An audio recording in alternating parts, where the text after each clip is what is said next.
오늘은 하나님과 동행하기라는 말씀으로 우리가 함께 말씀을 나누려고 합니다. 우리가 인생을 살아가다 보면은 많은 만남의 시간들이 있습니다. 그리고 그 만남을 보면은 한 끼 식사를 하더라도 누구랑 함께 하느냐에 따라서 그 분위기가 달라지는 것을 우리는 경험하게 됩니다. 아무리 고급 호텔에서 비싼 음식을 같이 먹는다 할지라도 불편한 사람과 함께 한다면 그 자리는 꺼려지는 자리가 될 것입니다. 아니, 라면을 먹더라도 사랑하는 사람과 함께 먹는다면 그것은 행복의 시간이고 즐거움이고 큰 기쁨의 시간이 되고 말 것입니다.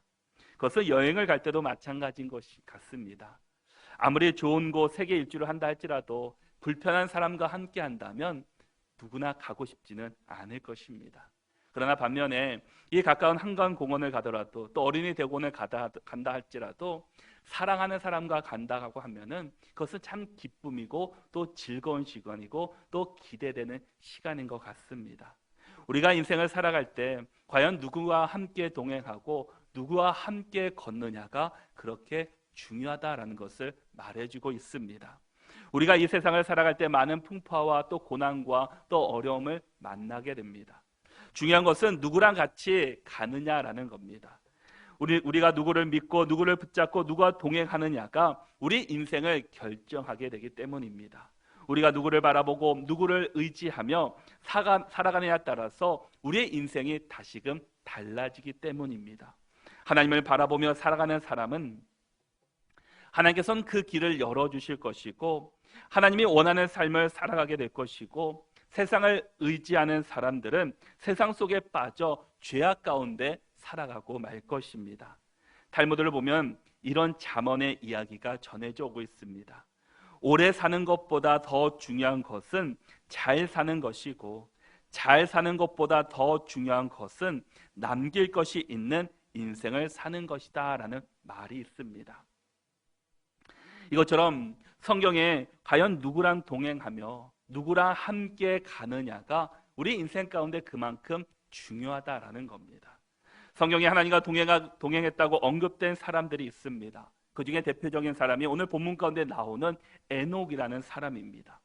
그는 하나님과 동행하다가 하나님께 들려올려 죽음을 경험하지 않고 하나님의 나라에 입성한 사람입니다. 그가 어떠한 삶을 살았기 때문에 또 그가 어떠한 인생을 살았기에 하나님께서는 그는 죽음을 경험하지 않고 하나님의 나라에 올라갈 수 있었겠습니까?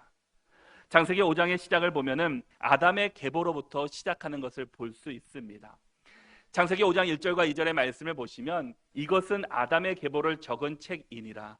하나님이 사람을 창조하실 때 하나님의 모양대로 지으시되 남자와 여자를 창조하셨고 그들이 창조하던 날에 하나님이 그들에게 복을 주시고 그들의 이름을 사람이라 일컬었더라라고 말씀하고 있습니다. 아담의 계보를 말씀하시면서 하나님이 사람을 창조하신 목적과 이유를 말해주고 있습니다.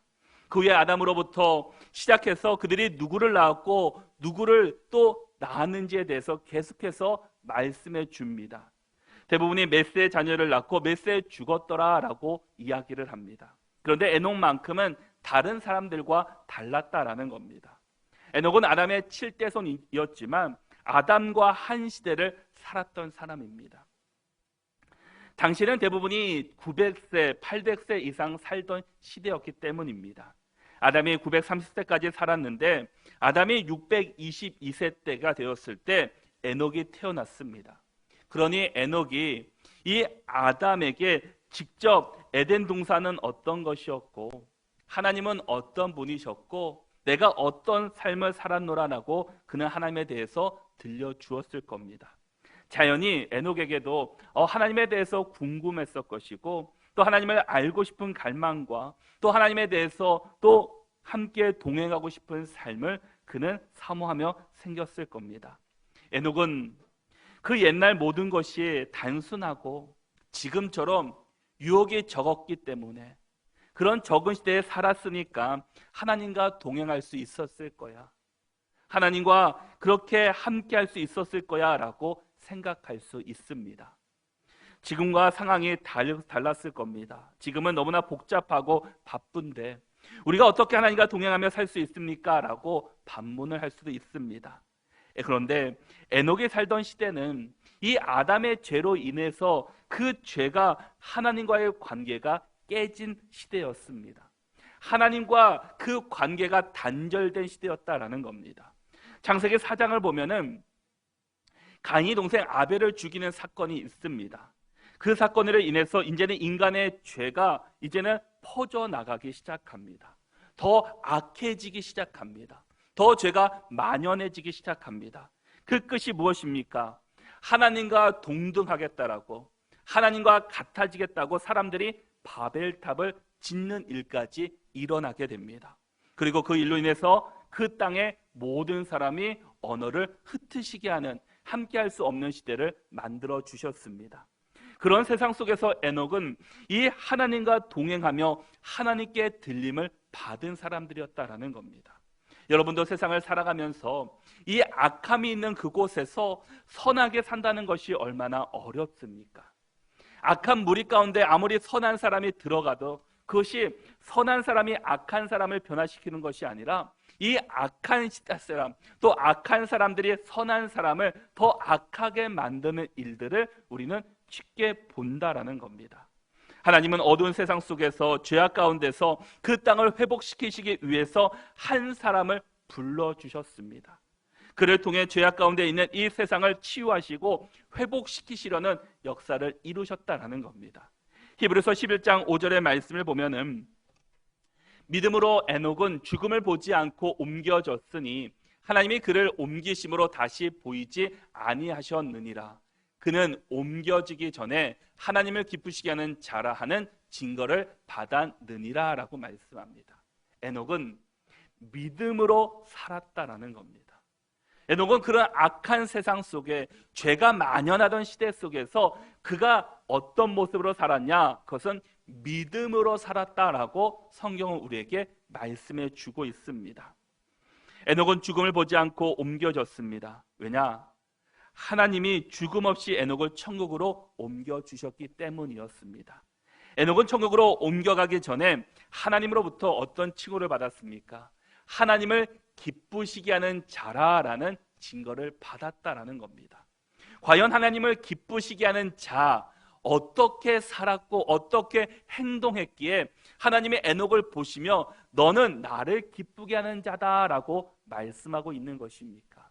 그것은 오늘 창세기의 말씀의 단어로 바꿔본다면 하나님과 동행하는 자였다라는 겁니다.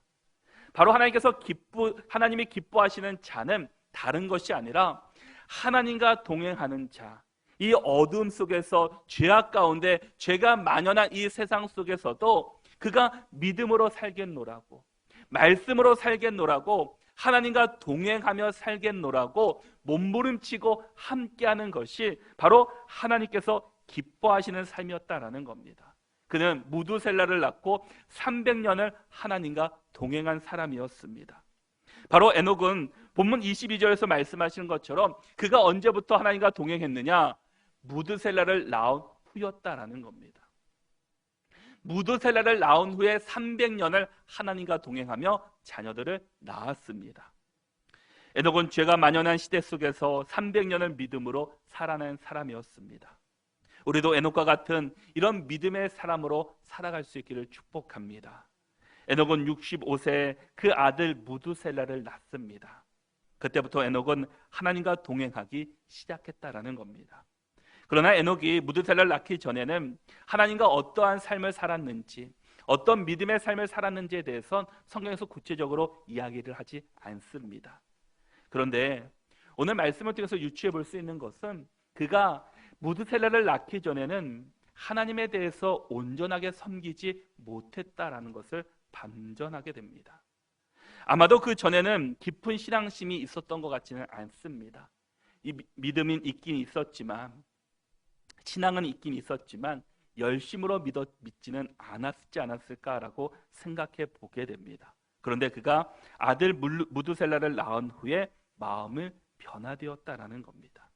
그는 아들 무두셀라를 낳고 결단을 하게 됩니다. 내가 이제는 이런 삶이 아니라 하나님과 동행하는 삶을 살겠노라고. 내가 이 죄악에 만연한 세상 속에서 믿음으로 살아보겠다라고 그는 결단하고 또한 그런 삶으로 바뀌게 되었습니다. 우리에게 중요한 것은 과거가 아니다라는 겁니다.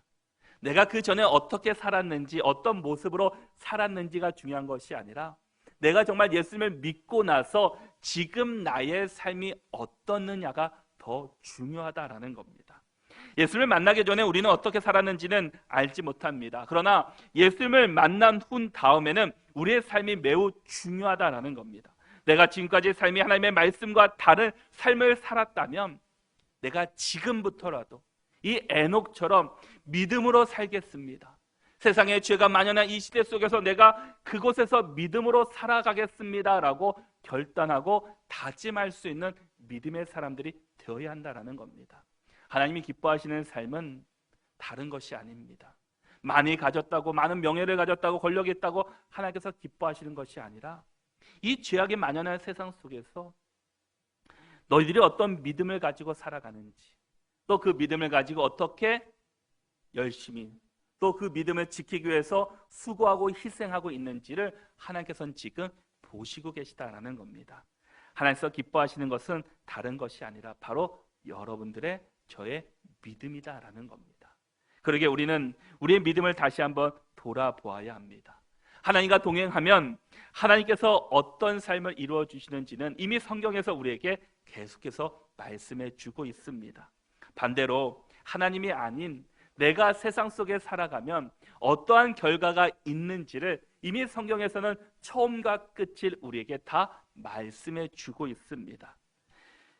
우리가 부귀영화를 누리며 오래 사는 것보다 더 잘 사는 것은 바로 하나님과 동행하며 살아가는 것이다 라는 겁니다. 그래서 시편 84편 10절의 말씀을 보면은 주의 궁전에서 한 날이 다른 곳에서의 첫날보다 나은즉 악인의 장막에 사는 것보다 내 하나님의 성전 문지기로 있는 것이 좋사오니라고 말씀합니다. 제가 참 좋아하는 말씀이기도 하는데 우리가 어떤 모습으로 살아가야 되는지, 우리가 예수 그리스도의 자녀라면, 하나님의 자녀라면 우리가 주의 궁전 얼마나 좋습니까? 또 얼마나 풍성하고 누릴 것이 많이 있습니까? 그러나 그런 곳에서 사는 것보다 바로 하나님의 성전 문지기, 정말 겨울에 춥고 또 힘든 그런 일이지만 성전 문지기로 사는 것이 훨씬 더 좋다라는 고백입니다. 우리가 세상에서 부귀영화를 누리는 것보다 하나님 안에 살아가는 것이 진정한 행복이고 기쁨임을 우리에게 말씀해 주고 있습니다. 동행한다는 것은 한 공간에 같이 있는 것을 동행한다라고 말하지 않습니다. 동행한다는 것은 함께 걷는 것, 함께 또 모든 것을 공유하는 것, 함께 그 사람을 따라가려는 것, 그것이 바로 동행하는 것입니다. 함께 걷는다 할지라도 한 사람은 저 앞에 가고 한 사람은 저 뒤에 가는 것을 동행한다라고 말할 수 없습니다. 함께 발을 맞춰가면서 한 걸음 한 걸음 걸어가는 것이 동행한다라고 우리는 말할 수 있다라는 겁니다. 한 공간에 있다고 해서 모든 것을 알 수 있는 것은 결코 아닙니다. 함께 나누고 이야기할 때 그에 대해서 알아갈 수 있고 그의 마음을 우리가 품을 수 있다라는 겁니다. 내가 하나님을 믿는다, 예수님을 믿는 자녀라 한다면 우리가 말로서만 그렇게 하는 것이 아니라 그 예수님의 말씀을 따라가려고 하고 말씀에 순종하려고 하고 말씀대로 내가 행하려고 노력할 때 그것이 진정한 동행하는 사람의 모습이다라는 겁니다. 출애굽기를 보면은 그 애굽의 노예로 있던 이스라엘 백성들이 모세를 통해서 이제 출애굽을 하게 됩니다. 그리고 이제 광야의 생활을 40년을 보내게 됩니다. 근데 하나님께서 광야로 불러내셔서 어떻게 이스라엘 백성들 그 60만 명 모든 가족을 합치면 한 200만 명이 되는 그 많은 사람들을 광야에서 훈련시키셨겠습니까? 또 그 훈련의 내용이 과연 무엇입니까? 민수기 9장 21절에서 23절의 말씀을 보시면 혹시 구름이 저녁부터 아침까지 있다가 아침에 그 구름이 떠오를 때에는 그들이 행진하였고 구름이 밤낮 있다가 떠오르면 곧 행진하였으며 이틀이든지 한 달이든지 1년이든지 구름이 성막 위에 머물러 있을 때에는 동안에는 이스라엘 자손이 진영에 머물고 행진하지 아니하다가 떠오르면 행진하였으니 곧 그들이 여호와의 명령을 따라 진을 치며 여호와의 명령을 따라 행진하고 또 모세를 통하여 이르신 여호와의 명령을 따라 여호와의 직임을 지켰더라라고 말씀합니다. 이스라엘 백성들이 이 광야의 시대를 지나면서 어떻게 했느냐? 그 한 행동은 구름이 저녁부터 아침까지 있다가 떠오르면 출발하는 것입니다. 그러니까 이스라엘 백성들이 광야에서 구원을 받고 하는 일은 매일매일 구름을 쳐다보는 일이었다는 겁니다. 구름이 움직이면 같이 움직였고 구름이 멈추면 그곳에 멈췄다는 겁니다. 구름이 머무르면 또 그곳에 머물렀습니다. 그것이 하루가 되었건 1년이 되었건 이틀이 되었건 한 달이 되었건 그것은 중요하지 않았습니다. 구름이 어떻게 하느냐에 따라서 그들이 움직이기도 하고 멈추기도 하는, 머무르기도 하는 그런 일이었습니다. 이스라엘 백성들이 광야에서 한 행동은 한 가지였다라는 겁니다. 구름을 바라보는 겁니다. 구름의 움직임을 확인하는 겁니다. 그것은 다시 말한다면 하나님을 바라보는 것입니다. 하나님께서 말씀하시면 움직이고 멈추라고 하면 멈추고 하나님이 가라고 하면 가는 그런 것들을 그 시간 동안에 그 40년의 시간 동안에 그들은 그것을 배웠다라는 겁니다. 얼마나 답답했겠습니까? 빨리 가나안 땅에 가야 하는데 빨리 가나안 땅 그 젖과 꿀이 흐르는 가나안 땅이 있다고 하는데 내가 빨리 그곳에 들어가야 하는데 왜 하나님께서 빨리 보내주지 않으실까? 또한 구름은 왜 빨리빨리 이동하면 되는데 이렇게 하루, 이틀, 한 달, 1년씩 이곳에 멈추게 하실까? 그들은 답답하고 힘들었을 겁니다. 그러나 이 훈련의 의미는 다른 것이 아니라 자신을 내려놓고 하나님이 나의 하나님, 바로 여호와가 나의 하나님이심을 고백하는, 하나님만이 나를 인도하시고 주관하시는 분이 하나님이심을 기억하고 고백하기 위한 시간이었다라는 겁니다. 지금 눈앞에 보이는 환경이 가나안 땅이 모세가 너희들을 인도하는 것이 아니라 너희들을 인도하는 분은 오직 여호와 하나님이심을 너희들이 기억하라라는 겁니다. 너희들이 애굽에서 430년 동안 살아왔지만 이제 가나안 땅에 들어가기 위해서 사실 길게는 일주일이면 들어갈 수 있는 시간이었지만 하나님께서는 그들을 40년 동안 광야에서 훈련시키셨습니다. 그것은 다른 것이 아니었습니다. 오직 한 가지, 하나님을 바라보는 것, 나를 내려놓고 하나님을 바라보는 것, 그것이 바로 신앙생활이고 믿음생활입니다. 우리가 바로 믿음생활한다는 것은 나를 내려놓고 그곳에 하나님이 있는 것, 우리가 나를 내려놓고 하나님을 바라보는 것, 그것이 바로 믿음생활이다라는 겁니다. 바로 예수님과 동행한다는 것도 마찬가지입니다. 때론 내가 고난이고 어려운 일이 있다고 할지라도 하나님과 동행하는 것, 사실 우리가 믿음 생활하는 것, 신앙생활 한다고 해서 내 앞에 고난이 사라지고 어려움이 사라지고 모든 것이 그 좋은 일만 있는 것은 결코 아닙니다. 우리가 믿음 생활 한다고 할지라도 때로는 고난이 찾아올 때 있고 또 어려움이 찾아낼 때도 있습니다. 그러나 우리가 믿음 생활하는 것은 그것을 통해서 하나님을 바라보라라는 겁니다. 하나님을 의지하라라는 겁니다. 하나님을 바라보라고 우리에게 고난을 주시고 이런 어려운 시간들을 때로는 보내신다라는 겁니다. 이스라엘 백성들이 바로 광야 생활이 그런 삶이었다라는 겁니다. 에녹은 그런 어떠한 삶 속에서도 이 죄악이 만연한 세상 속에서도 그는 믿음으로 살았다라고 말씀합니다.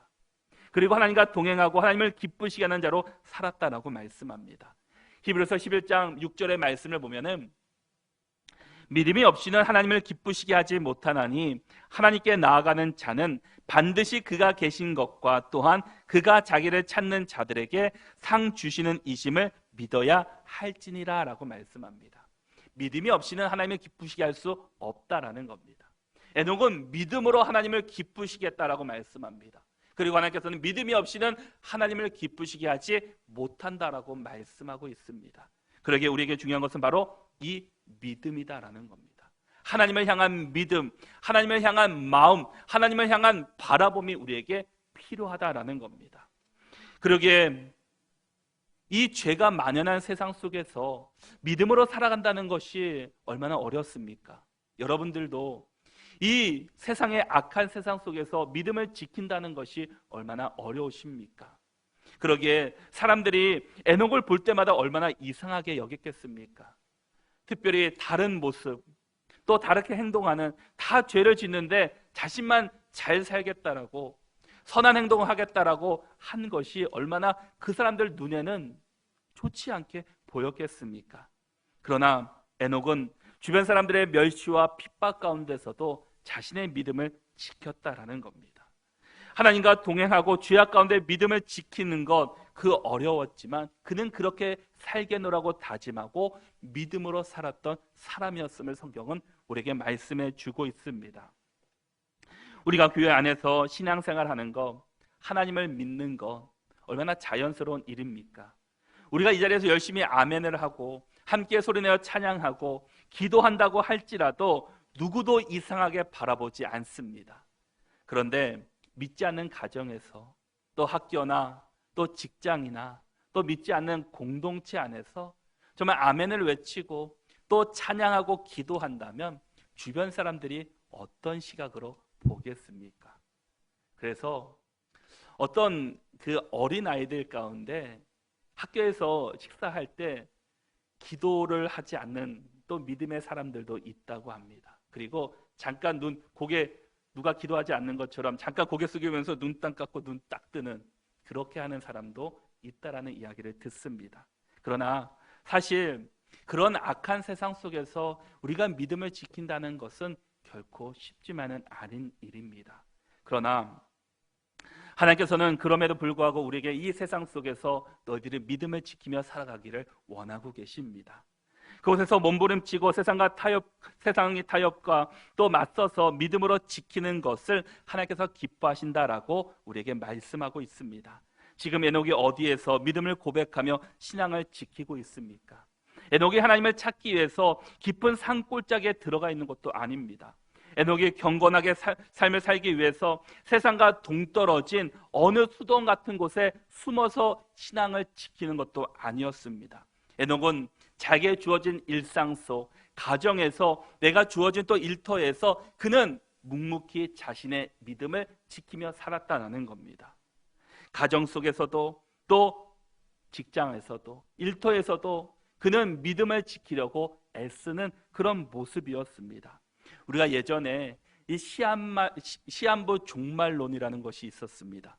몇 년 몇 월 며칠 예수님께서 재림하신다 라고 해서 그런 사람들이 모여서 함께 예수님 오시는 그날 막 기도하고 그때까지 함께 공동체 하는 사람들이 있습니다.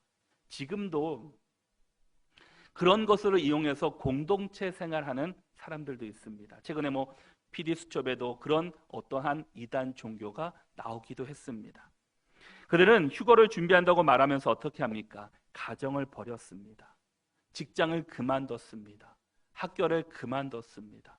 그리고 자신이 갖고 있던 모든 것들을 다 가지고 그 공동체 안에 들어갔습니다. 그리고 그날까지 그냥 다른 것 안 하고 계속 함께 그곳에서 살아가게 되었습니다. 그런데 마지막 날 어떻게 되었습니까? 자신들이 이야기했던 몇 년, 몇 월, 며칠, 몇 시 아무런 일이 일어나지 않았습니다. 왜냐? 성경은 그렇게 말씀했기 때문입니다. 예수께서 오시는 날을 몇 년, 몇 월, 며칠 내가 몇 시에 가겠다라고 성경은 말씀하고 있지 않습니다. 그때와 그 시각은 아무도 모르고 아버지 하나님만 아신다라고 말씀했습니다. 그들은 성경에 있는 말씀을 그대로 인용한 것이 아니라 그것을 변질되게 이용해서 그들이 사용했다라는 겁니다. 우리가 정말 하나님 안에 산다는 것, 정말 하나님을 기쁘시게 한다는 것, 사실 참으로 쉬운 일만은 아닙니다. 이 세상에 우리가 할 일이 얼마나 많이 있습니까? 또 우리 앞에 걸려있는 장애물들이 얼마나 많이 있습니까? 그럼에도 불구하고 그런 믿음을 산다는 것은 참 힘든 일일 것입니다. 그러나 진정한 믿음의 모습과 또 진정의 그 믿음으로 산다는 모습이 어떤 모습입니까? 그러기 위해서 우리가 무엇을 가져야 합니까? 에베소서 5장 18절 말씀에서는 술 취하지 말라, 이는 방탕한 것이니 오직 성령으로 충만함을 받으라라고 말씀합니다. 우리가 성령으로 충만해야 된다라는 겁니다. 성령이 충만한다는 것은 우리 마음 가운데 예수 그리스도의 말씀으로, 예수 그리스도 하나님으로 가득 차 있는 것입니다. 그럴 때 우리가 주님께서 주시는 사명을 감당할 수 있고, 우리가 흔들리지 않고 넘어지지 않고 살아갈 수 있다라는 겁니다. 여러분, 우리가 하나님과 동행하는 것, 세상 속에서 그리스도인으로 산다는 것은 내 힘으로, 내 능력으로, 내 수고로 안 된다라는 겁니다. 내가 아무리 노력한다고 되는 것이 아니다라는 겁니다. 오직 성령으로 충만할 때 가능하다라는 겁니다. 그러기에 우리가 성령으로 충만할 수 있기를 바랍니다. 에녹이 당시 시대의 상황을 거스르고 이처럼 하나님과 동행하였던 특별한 이유가 있습니다. 그것은 하나님께서 온 세상을 심판하실 것을 그에게 알리셨기 때문입니다. 신약 성경의 유다서를 보면은 에녹이 하나님의 심판에 대한 계시를 받았음을 우리에게 말씀해 주고 있습니다. 유다서 1장 14절에서 16절의 말씀을 보시면, 아담의 7대 손 에녹이 이 사람들에 대하여도 예언하여 이르되, 보라, 주께서 그 수만의 거룩한 자와 함께 임하셨나니 이는 무 사람을 심판하사 모든 경건하지 않은 자가 경건하지 않게 행한 모든 경건하지 않은 일과 또 경건하지 않은 죄인들이 주를 거슬러 한 모든 그 완악한 말로 말미암아 그들을 정죄하려 하심이라 하였느니라. 이 사람들은 원망하는 자며 불만을 토하는 자며 그 정욕대로 행하는 자라. 그 입으로 자랑하는 말을 하면 이익을 위하여 아첨하느니라 라고 말씀합니다. 에녹은 하나님의 마지막 심판과 주님 재림의 광경을 그들이 들었다라는 겁니다. 그때 에녹이 아들을 낳았는데 그 아들의 이름이 무엇이냐? 그 무두셀라의 이름의 뜻은 그가 죽으면 세상에 심판이 있다라는 뜻입니다. 그가 죽으면 세상에 심판이 있다. 그때 에녹이 하나님과 동행하였고 성경은 그것을 증거하고 있습니다. 그것은 마지막 때에 일어날 일들에 대해서 성경은 우리에게도 말씀해 주고 있습니다. 성경은 처음과 끝을 우리에게 말씀해 줍니다. 그리고 처음에 어떤 천지창조 이 아름다운 세상이 있었고, 이 마지막 요한계시록 21장과 22장에서 마지막 때 어떤 일이 있을 것인지, 또 어떤 일들로 인해서 이런 일들이 심판이 있을 것이다 라고 말씀하고 있습니다. 성경은 반드시 하나님을 믿는 자는 하나님 나라에 갈 것이고 믿지 않는 자는 심판을 받아 지옥에 갈 것이다 라는 것을 분명히 말씀해 주고 있습니다. 그런데 우리가 그것을 안다면 우리가 이 가운데 삶을 우리가 어떻게 살아가야 되는지를 우리는 잘 알 수 있습니다. 눈앞에 너 이렇게 하면 일로 가, 지옥에 갈 거야, 힘든 일을 경험할 거야, 아니면 너 이렇게 하면 그 평안하게 있을 거야 라는 이 두 갈래가 있다면 여러분들은 어떻게 하시겠습니까? 대부분이 좋은 길로 가고자 할 것입니다. 하나님께서는 이 마지막 때의 심판이 있는데 그 심판의 결과는 지옥과 천국이라고 말씀하시면서 하나님을 믿으면 너희들이 천국에 갈 것이다 라는 것을 분명히 성경을 말씀해 주고 있다라는 겁니다. 그럼에도 불구하고 많은 사람들이 천국이 아닌 지옥에 가기 위해서 지금도 악함 또 죄악 가운데 머물고 있는 사람들이 있음을 우리는 주변에서 바라볼 수 있다라는 겁니다. 에녹은 23절과 24절에서도 그는 365세를 살았더라. 에녹이 하나님과 동행하더니 하나님이 그를 데려가심으로 세상에 있지 아니하였더라 라고 말씀합니다. 에녹이 하나님과 동행하더니 라는 말, 그것을 다시 한번 재차 강조해 주고 있습니다. 동행했다, 히브리 말로 하라크입니다. 이것은 함께 걸었다라는 뜻입니다. 하나님께서 우리에게 원하시는 것은 다른 것이 아니라 함께 걷는 것입니다. 함께 관계를 맺고 하나님 앞에 내가 붙어서 가는 것이다 라는 겁니다. 내가 하나님보다 앞서는 것이 아니라, 내가 하나님의 말씀보다 앞서는 것이 아니라 그냥 하나님의 말씀하시면 내가 그대로 하면 됩니다. 내가 빨리 갈 필요도 없고 그냥 하나님이 말씀하시면 내가 그것 그대로 하는 것이 하나님께서 원하시는 일이다라는 겁니다. 그것이 내가 보기에는 느리던 빠르던 그것이 중요한 것이 아닙니다. 중요한 것은 하나님과 함께 걷는 것, 믿음으로 함께 하나님과 동행하는 것이 중요함을 말씀해 주고 있습니다. 그리스도인들은 믿음으로 사는 사람들입니다. 환경을 보고 사람을 보고 상황을 보는 것이 아니라 믿음으로 산다는 것은 하나님을 바라보고 하나님을 의지하고 하나님께 내가 전적으로 맡긴다라는 겁니다. 하나님만을 붙잡고 우리의 삶은 하나님께 맞추겠습니다라고 고백하는 인생입니다. 우리가 교회를 다닌다고 해서 다 믿음 있는 것은 결코 아닙니다. 종교 생활만 하는 사람도 있습니다. 믿음으로 산다는 것은 하나님을 기쁘시게 하여 드린다는 것은 우리의 삶의 중심이 하나님께 집중되고 내가 하나님께 모든 것을 드리는 것입니다. 하나님은 그냥 믿고 사는 것과 하나님께 집중하며 하나님과 동행하는 삶은 반드시 달라집니다. 그러기에 우리 모두가 다시 한번 우리의 삶을 다시 한번 재확인하고 내가 지금 누구와 동행하고 있는지, 내가 누구의 손을 붙잡고 있는지, 하나님을 붙잡고 있는지, 세상을 붙잡고 있는지 우리의 믿음을 다시 한번 점검하셔서 정말 하나님을 붙잡고 하나님과 동행하시고 하나님 앞에 모든 것을 드림으로 믿음으로 살아갈 수 있는 저와 여러분들이 될 수 있기를 바랍니다. 하나님께서는 이 죄악 시대 속에서도 오직 믿음으로 하나님과 동행을 이루고자 했던 이 에녹처럼 우리 모두도 하나님과 동행하며 살아갈 때 하나님이 기뻐하실 것이고 하나님의 그 모습을 통해서 하나님의 역사가 우리 가운데 나타날 것입니다. 우리 모두가 세상과 동행하기가 아니라 하나님과 동행하셔서 하나님의 은혜를 다 누리며 살아가는 복된 인생이 다 되시기를 바랍니다.